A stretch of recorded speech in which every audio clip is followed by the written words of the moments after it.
So to continue, nandito tayo ngayon sa aking maliit na garden of Eve.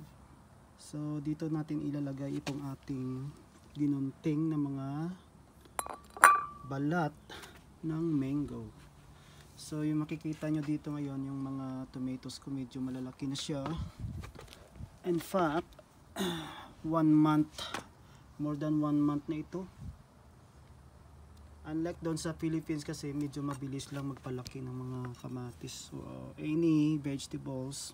Dito kasi sa ibang bansa, alam nyo guys, hindi parehas yung lupa sa atin na matataba talaga. Dito malnourished nga eh. Kailangan talaga lagyan ng compost. So what you need to do is magbubungkal ka dyan, oh.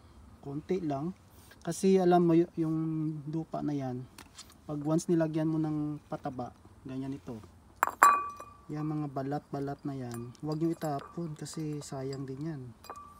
We can use it as your compost. So now nandyan na siya, no? Yan. And then napakahirap kasi gawin ito guys. Actually bungkal ka lang, guguntingin mo lang yung mga balat na yan, hindi lagay mo lang dyan sa loob ng hinukay mo na yan, oh. Kasi by the time, as time goes by, after how many weeks or month, yan ay magiging pataba. So yun lang, napakasimple. Huwag nyo na pahirapan yung buhay nyo.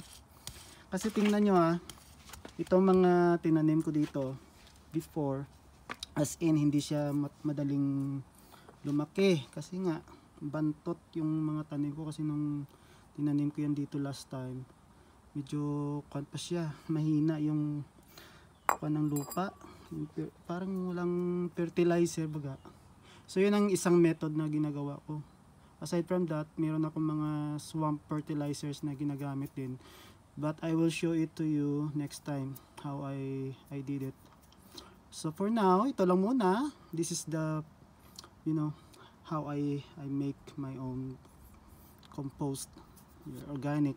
Let's do organic fertilizer, not you know, using those kind of fertilizers, you know, very commercial.